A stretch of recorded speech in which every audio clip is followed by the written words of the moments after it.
What if you could grow revenue without risk? With the SIFT Digital Trust and Safety Suite and our Magento extension, you can. Available now in the Magento marketplace, SIFT not only unlocks industry-leading fraud prevention, but fuels hypergrowth. Our real-time machine learning delivers unparalleled accuracy, so you can reduce fraud by 80% or more, even as trends change. Accept more orders, stop fraud, and grow your business in just a few clicks. It's that simple with SIFT, the leader in digital trust and safety. This is it, the final business track presentation. Did we save the best for last? You're about to see. There's no pressure for Kyle Wong. He's got this. Kyle is the CEO and co-founder of Pixely, the leading user-generated content and influencer marketing platform. Pixely helps brands scale authentic content for digital commerce. Kyle works with over 1,000 community-driven brands, including Michaels, Alo Yoga, Morphe Cosmetics, Cole Haan, and is a member of the Ad Council's Leadership Council in addition to Forbes 30 Under 30. Kyle, thank you for joining us at Meet Magento, New York. Take it away. Thank you so much for having me right before cocktails o'clock. My name is Kyle. I'm one of the co-founders and CEO of Pixely, and my presentation today is about how to use AI and community to scale a cost-effective content strategy. So quick background on just me. So like I mentioned before, we're UGC an influencer marketing platform that we help brands leverage the voice of their happy customers to grow their business. Our core belief is that happy customers make the best marketers, and we just build software that connect these positive customer stories to e-commerce results. In simple terms, if you've ever have gone online shopping and you've seen customer photos before you bought that product, we are the technology that powers that. And we've been fortunate to work with over 1,000+ brands and really understand different components around content problems that brands have faced. So today, in my presentation today, we're going to talk a little bit more about this content problem, which I think has only accelerated over the past few quarters. And every brand that we've ever worked with has struggled with producing the volume and the velocity of content that is required. And with the growth of e-commerce and the growth in digital, that demand for content is only increasing. And if more of that purchasing is happening online, more parts of that customer journey and discovery are also going to happen online, which means that additional content requirement is going to grow exponentially over the next year. So for me, I want to just talk about a couple of smart things that you can do to better create a more scalable content strategy by taking advantage of both some of the content that's created by your community and some of the improvements that have happened with new technology that allow you to be much smarter with your existing content strategy. So there are 3 key steps that I want to go over today and provide some tangible examples into creating a more scalable content strategy. And I want to be very clear that my takeaway from this presentation is not that, hey, top-down professional photo shoots are not important. It's that there's a time and place for top-down commission content, and there's also a time and place for bottoms-up content from your community. And we believe that it's best for every brand to have a mix of both. So when it comes to creating a more scalable content strategy, there's going to be 3 different parts that we're going to talk about today in this presentation. First is, how do you as a brand create the creative muscle that relies a little bit less on just creating content, but also crowdsourcing content, especially when it comes to content that's already being generated by your community. Second is, let's talk about how you can manage this content more effectively so that you get the most bang for the buck for each content that's already produced. And then last but not least, what are some tweaks around measurement and optimization of content that ultimately allow you to drive greater ROI, especially with the quick feedback loops that e-commerce enables. So to start off, we're going to talk a little bit about who can actually generate content for your brand. So like I mentioned before, there's the top-down brand commission content, and then there's what I call bottoms-up creative. And this creative is content that is generated by anyone that isn't just the brand. So what this could mean for your company is anyone from celebrities to macro influencers to micro influencers to everyday customers, brand ambassadors, and more recently, we're seeing a really large rise in employee-generated content as well. And the idea is because of smartphones and new technology, it's actually enabled so many different people to become content creators. And by thinking of this larger community of who can create content, it allows you to be a lot more scalable with that strategy. Now, crowdsourcing content inherently will get you much more content than if you create it top down. But what's also really important when you think about a bottoms up strategy is the different variety of content that you get when you do that. For example, let's just say you work with a couple of employees to generate content about this new shoe that you launched. Having that product designer tell you about the shoe and what's unique about it is going to be extremely informative content. Second, let's say you work with a couple of influencers, right? That content might over-index in terms of production quality and reach. But when it comes to customer content, that might over-index in terms of speed, authenticity, and diversity. And the idea is that a piece of content doesn't have to be one size fit all. You actually need different types of content for a more complex buying journey. What's more important is that when you think about all the content you have, you can take all these different attributes into account. So one company that I think does this really well is Morphe. And I think the most important thing that they do from a business perspective is they just build a culture and process to not be a little bit less brand out and more a little bit community in. And what they found when being more community in is they found really interesting pockets of growth of really big brand advocate for the brand. And as a result, they really use that to improve some of their targeting and their product development. And they found that this led to almost a 2x increase in email conversions and overall over a 33% increase in overall conversions as well. Now, the second step we talked about was the content management capabilities.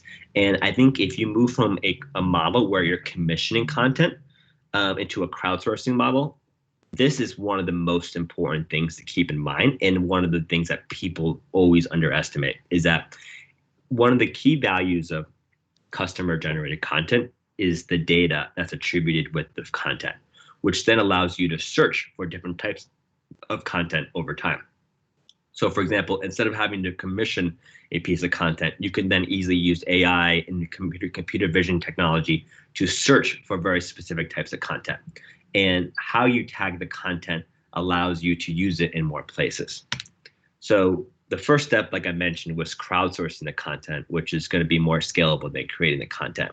But the second half of this equation that gets unlocked when it comes to the better content management and tagging is being able to put that same piece of content in more places.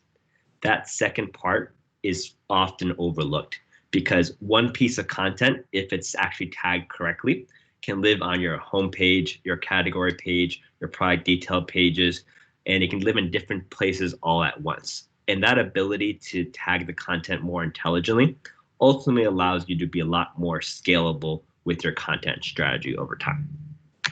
So for example, Old Navy, in the beginning of January, I don't think anywhere on their content calendar or their e-commerce content calendar was getting a bunch of pictures of masks. But with COVID, what they did is they used computer vision technology to search through their huge library of customer and community generated content to find content of their store associates wearing masks. And this is a little bit different than, yes, Old Navy does sell masks, and they have done pretty well selling masks during this time. But what they've also done is they use this content to educate people about different store openings and the safety precautions that are going through right now. And last but not least, I want to talk about how do you measure this more effectively, and ultimately, how do you optimize this content over time? Now, when you think about word of mouth marketing and social proof and how this fits within a larger marketing or commerce stack, I really like to talk about this through the lens of like the voice of the customer. And I say, if there's negative voice of the customer, most brands have processes in place to deal with customer support, negative reviews, etc. But when it comes to happy customers, people writing in and talking about what they like about your product or your brand, most brands actually don't have a great strategy for amplifying that. Now, most people believe in the thesis that social proof helps. But there's often questions about how do you actually quantify the measurement of this. And I want to talk about a couple of the key ways that I've seen people handle this, especially when it comes to finance asking questions about budget. First is the content value, which is, hey, you creating more scalable content enables you to be a lot more cost effective with your content. Second, there's the earned media value and the traffic and the affiliate sales that get generated with this, whether you're working with customer content or influencer content. And last but not least, there's the conversion optimization opportunities. And this is something that I think probably most people on this panel are most interested in. And I'll talk about probably a more advanced way of doing this. I realize I jumped over this in my introduction, so I apologize for jumping around. It is Friday afternoon after all. But we started Pixly around the time that Instagram came out with an Android app. And we've gotten to see the whole growth in the user-generated content space. And prior to Pixly, I actually have been working in the UGC space now for over a decade. And with my first company, I started with my co-founder in high school in the UGC space. So we've gotten to see the entire evolution of how the space has evolved and how brands have been able to get the most ROI from this explosion of creativity that's happened. And when it comes to the different conversion optimization and e-commerce optimization opportunities, when it comes to using community generated content, I believe that you can really think about the measurement in two different buckets. Bucket one is how do you optimize existing shopping experiences, such as how do you have this content on PDPs that then increase conversion. The second bucket, which I think is really exciting, is how do you actually create new customer journeys with this content. If content historically has been when it comes to e-commerce opportunities and experiences, when you then reduce that bottleneck and allow you to tag and manage that content more effectively, you actually can create unlimited variations of customer journeys and customer experiences that then create new pathways to purchase.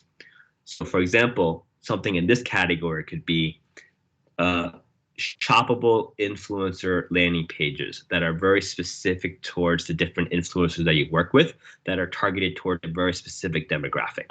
And creating these like unlimited pathways to purchase also allows for a lot of additional accretive revenue for your product. So to give you two tangible examples of this, this is an example of what Nordstrom is doing in terms of optimizing their PDP pages and making existing shopping experiences better, is they actually enlisted their retail associates to do these quick 30-second to 1-minute videos about the shoe that they're about to sell. And that retail associate is able to talk about different things that's unique about the shoe that perhaps is not actually written out on the PDP page. So things like, hey, this is what it's like where I wear this with, this is how you can match it with different items, etc. Things that are not as explicit in the PDP page. A second opportunity that's in the how do you create new pathways to purchase is this example with Forever 21, where they drive traffic to their community gallery, where customers can then sort through and search through the content for different styles and different things that they're looking for, whether it's men, guys, what they're able to do then is then create new pathways to purchase and enable customers to visually discover products. Now, this conversion optimization opportunity that is enabled by both the combination of your customers and improvements in AI is actually much bigger than just the e-commerce examples that I showed you. So when it comes to where this content lives and ultimately how to measure the ROI, one thing we've also have learned is that different content works better at different parts of the customer journey. So historically, when e-commerce was maybe just a pure consideration and purchase opportunity, there is a particular type of content that really works well for your brand there. But now that more of the discovery is happening online and more of the repeat purchases are happening online, it only increases the volume of content that you're actually going to need. So we've seen people use this content everywhere from digital ads, ad landing pages, on the PDP homepage, social inspiration galleries, but also post-purchase emails as well. So during COVID, I would say that this has been probably our fastest growing opportunity, and it's definitely something that we recommend to our customer base as they invest more in email and some of their more organic channels. And last but not least, when it comes to setting up the different attributes to measure and optimize the content, this is an area where you can use some basic kind of AI opportunities to A/B test the content. It's something that we do with our technology, but it's something that we can recommend for a lot of other brands as well. And the idea is that there's usually a little bit of a gap between sometimes what the content that the brand wants to show and the content that the customer wants to see.